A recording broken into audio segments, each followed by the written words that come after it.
Hey, what's up, you guys? How are you? We are in another daily video, 13 of 100 days of daily videos. If you don't know me, my name is Brianna. I am first and foremost a 20 plus year licensed clinical psychotherapist, but I am also a multifaceted mentor who both coaches and mentors 6 and 7 figure CEOs, entrepreneurs, and business owners to help them align the stuck points of their personal life to match the success in their professional life. I'm also a speaker and an author and a stylist. Even though I'm just wearing this Ohio State sweatshirt that I don't even follow, this is my husband's. I don't have a team. You know, when you own a team, like what is the, help me in the comments understand the whole like my team thing is, because my husband's tried to explain it to me. I still don't get it. Today, I have a really great topic that I want to get into because I see it in a lot of the professionals that I work with, but I also recognized how it showed up in my own life, and that is being addicted to chaos. And for a lot of you, you may have said at one point in your life or even yesterday that like I function the best in high stress situations. I am my most focused when I'm in chaos. Like I live in chaos. I thrive in chaos. Well, guess what? I'm here to burst your bubble because you cannot thrive in chaos. It is actually hurting you. And so today I want to talk about the hidden addiction that we have to chaos. I want to hit on how it impacts you personally, how it impacts you professionally, and how it actually impacts your brain and your nervous system. Because my hope is that through listening to this, you're going to be able to find a way to still be successful and be at peace, to be in healthy relationships and be in ease. So I want to jump into it. If you are somebody who needs urgency, labels yourself as like, well, I'm just ADHD, or I love the pressure, I do well under pressure, then this is for you. When I was at my sickest, I was forced to stop. I was forced to slow down. And it wasn't until then that I realized how much I was functioning successfully, by the way, in a dysregulated state constantly. Um, the problem with this is that in this addiction, it's costing you peace, it's costing you health, it's costing your relationships. And for me, I didn't know what peace felt like until I had learned to get comfortable with stillness. I didn't know what health actually looked like because I was constantly pushing my body to do more. And that has its own false sense of success in it. And I obviously, as I've shared in multiple videos, didn't know what healthy relationships look like. And so I thought that anxiety was attached to love. So I want to be clear. There's no such thing as like addiction to chaos, right? Like that's not in the DSM, that's not like a labeled thing, but I want to list off some things for you so that you can check your own boxes to see if this is part of um, how you are currently living in life. Okay. So it is a pattern. If you're living in constant urgency, deadlines, drama, crisis, overcommitments, if there's always something going on, your brain releases adrenaline and cortisol. So, cortisol is a stress hormone. It comes up in a fight, flight, or freeze state to protect your organs and protect your mind so that you're basically functioning out of survival. The problem with that is it's only meant to protect you for dangerous situations, but your nervous system does not know the difference between deadlines, dramas, crisis, or overcommitment, and a bus coming at you at 100 miles per hour. It just doesn't know the difference.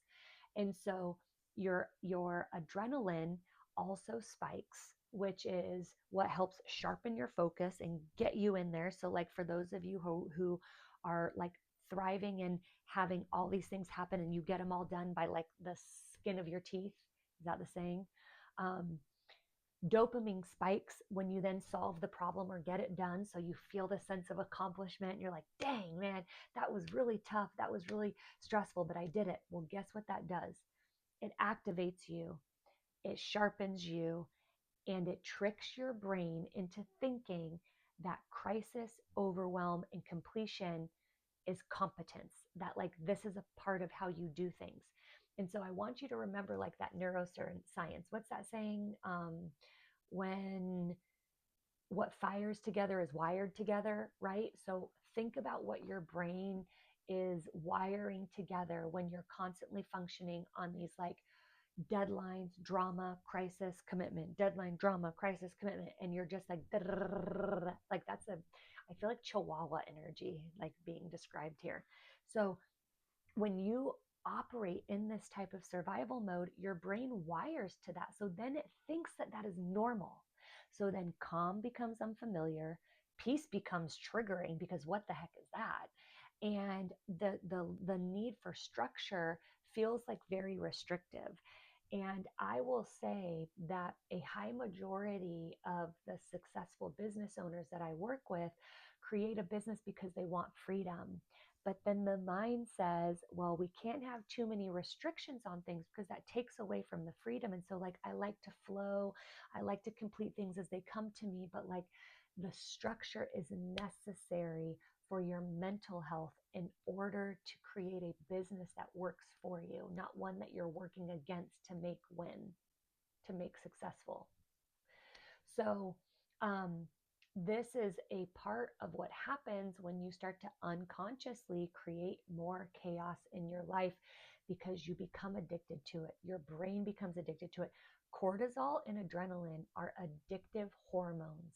They are something that the body is going to continually thrive to get because there's something in it that the body then thinks it needs more of in order to get to that next phase of um, getting through a challenge. So, how does the brain get conditioned for this? I'm going to give you a little bit of psychoeducation, okay? When you procrastinate until the last minute and pull it off, your dopamine spikes, right?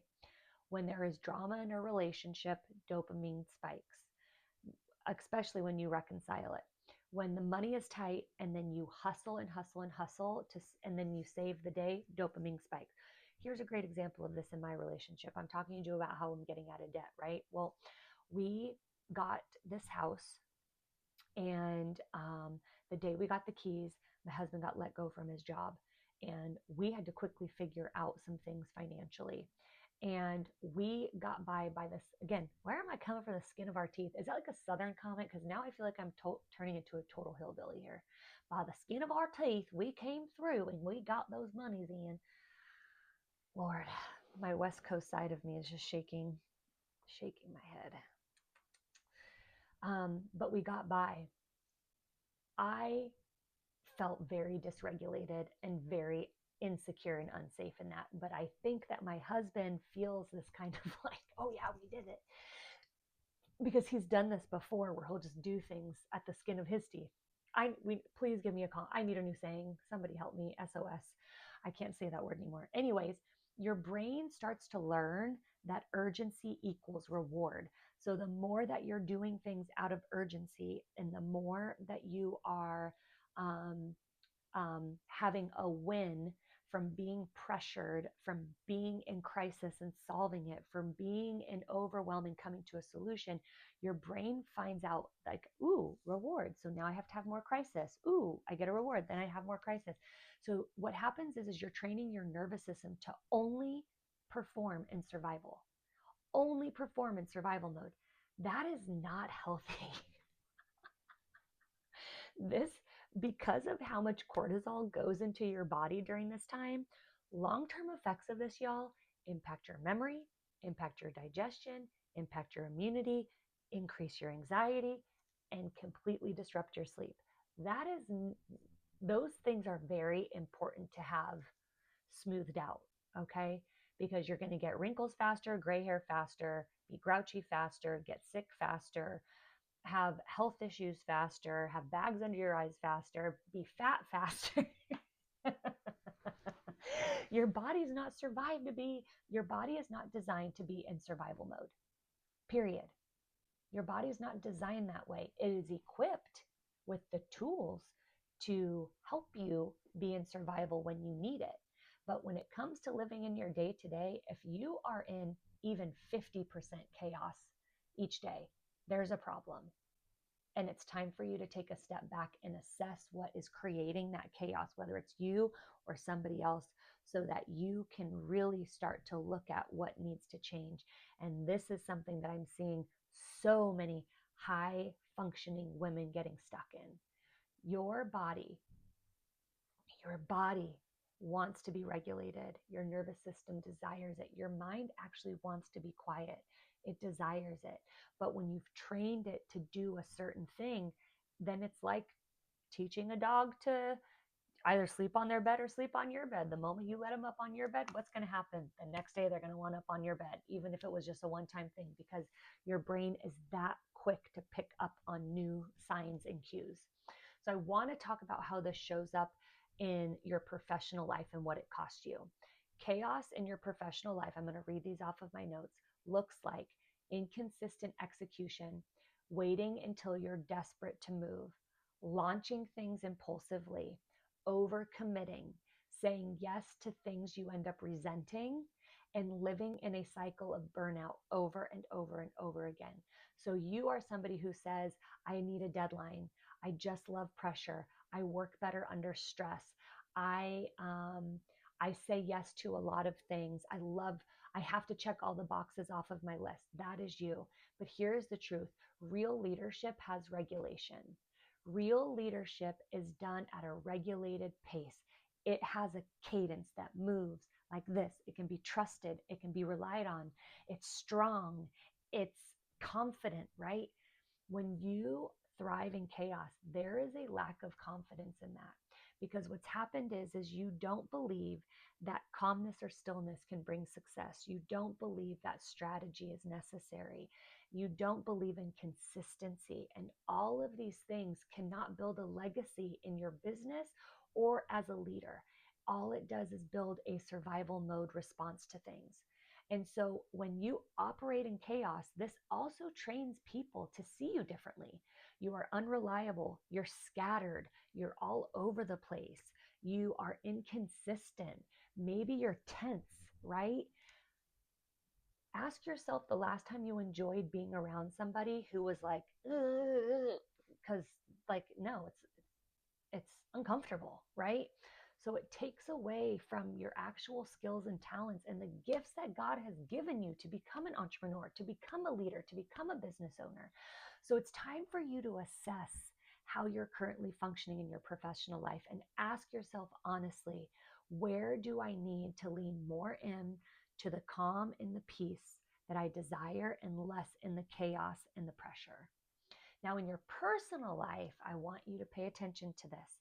Chaos looks like feeling uncomfortable in healthy relationships. I want that to land. Feeling uncomfortable in healthy relationships. Creating conflict when things are calm.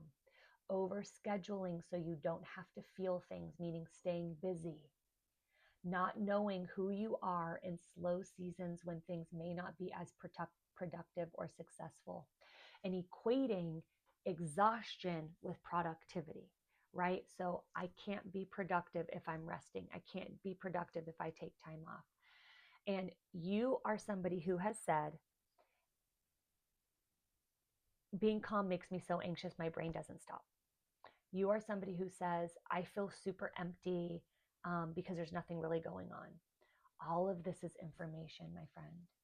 All of this is information that is telling you what your body actually needs, because you are now creating a false sense of safety through chaos, through overwhelm, through pressure. And your nervous system is thinking that it's safety, but really your safety currently has to be like the house being on fire. Make it make sense. That's too much. Nobody can bear that for their entire life. Like, that's impossible. And again, this is where I had to recognize this in my own life, because once I got sick, I physically couldn't do anything. And I started to explore all these other areas within my relationships, within my business, within my health, where I was living in this pressured state in order to feel accomplished. And I had no choice but to then back out. And what I noticed is just um, how tired, like physically tired, my nervous system was. Um, and it felt good after a while. It was uncomfortable at first because I know, because all my clients say it too, when you invest in stillness, in quiet time, in calmness, like your nervous system and your mind kind of want to freak out because there's nothing for it to do, but it's necessary. It's super necessary. So at some point, most people who live in chaos will label themselves as something like, I'm just ADHD. I'm bad at structure. This is how creatives are. I thrive in chaos. This is just who I am. But I want to encourage you to be careful with these labels, because your brain will prove to you that those labels are right. And then the pattern becomes so ingrained that you get stuck thriving in this chaos, building your life around it, dating it, working in it, excusing it, and it sucks you in and it becomes a way of coping, but it's not healthy. And again, it's not sustainable. So I want to remind you that the good news is our minds and our bodies can bounce back from anything. They're always changing. They are malleable in all of the ways. And so you can retrain your nervous system so that calm becomes comfortable, so that peace is the first thing that you sit across the table and enjoy. That boredom, whether it feels like withdrawal or not, is actually an opportunity for rest. Boredom is not boredom. Boredom is just you're not busy. So you're not bored, you're just at peace. So it really doesn't mean that anything's wrong. It just means that you are navigating life in a softer way. And as women, this is something that we have to tap into, because long are the days where living in a chaotic life has any sort of femininity in it, except for being a damsel in distress. And friends, we are not damsels in distress. We are leaders, we are innovators, we are creators, we are go-getters. But what we're not going to do is function in our masculine energy, where we're constantly pushing and going and doing and being and problem solving. No, there's this balance that exists where you can be soft and successful. Okay? You can be adorned and cared for as a leader and still have respect, right? So remember, thriving in chaos is not a badge of honor that you want to wear. You want to be someone, both in your personal life and your professional life, that says, I thrive in peace. My life has so much calm in it that I don't even know what to do when things get chaotic, because nothing feels chaotic to me anymore. I don't choose that life. My nervous system is always regulated no matter the challenges I face. And let me tell you, from a person that actually can say those things, that is a life worth living and engaging in, because it makes everything that you do more integrous and authentic. I hope you enjoyed this one. Let me know how you feel in the comments. And again, my name is Brianna, and I'll see you tomorrow.